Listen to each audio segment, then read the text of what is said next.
what we see in Canada is a woman who's now 22 who deliberately went to Syria, Iraq to be a wife of a terrorist, and now Canada's trying to bring her back home, not to charge her with a crime, but just to welcome her back. Is that appropriate? Should there be charges? How do you feel about this? I don't like it. It's hard to understand the world in its current form. It's hard to imagine that a young woman would go to a conflict zone with the intention of marrying somebody who is, by anyone's definition, a terrorist and a killer.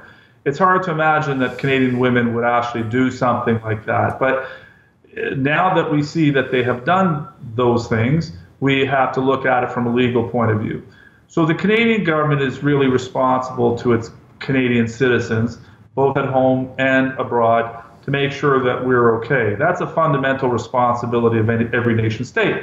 So we have to start with the premise that the Canadian government certainly owes Canadian citizens abroad help when they're in trouble. This is a Canadian citizen. Her 2 children are Canadian citizens, and we must help her.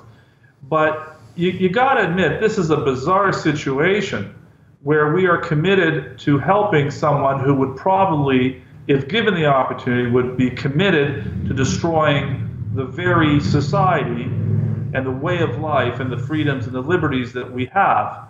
So the irony is unbelievable. The real question that has to be posed is, has this woman broken any Canadian laws? And if she hasn't, presumably she should be entitled to return, regardless of how distasteful her political ideas are and how terrible her life choices are. But that's what she's done. If she has broken a law, she should be prosecuted. So some of the things that are going to be looked at is, when she went there, what did she do? Did she just marry someone, have children with him, cook him breakfast and make him dinner and act like a normal traditional wife? Or was there more to it? Did she help him? Did she organize? Did she plan? Did she support any international terrorist activities?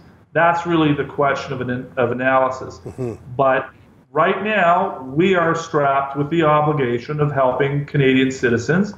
Her children are Canadian citizens, and we're stuck with it. Now, to be honest with you, while I say that as a lawyer, I certainly wouldn't want this young lady living next to me in my neighborhood and possibly encountering my children.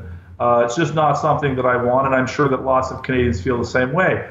But from the legal point of view, she's a Canadian citizen and we owe her protection. That's an excerpt from my daily TV show, The Ezra Levant Show. Normally it's behind a paywall, but I thought you'd like this video, so we put it on YouTube. If you want to subscribe to watch the daily show every day, including always 2 interviews a day, and I read my hate mail, just click on this screen and become a premium member.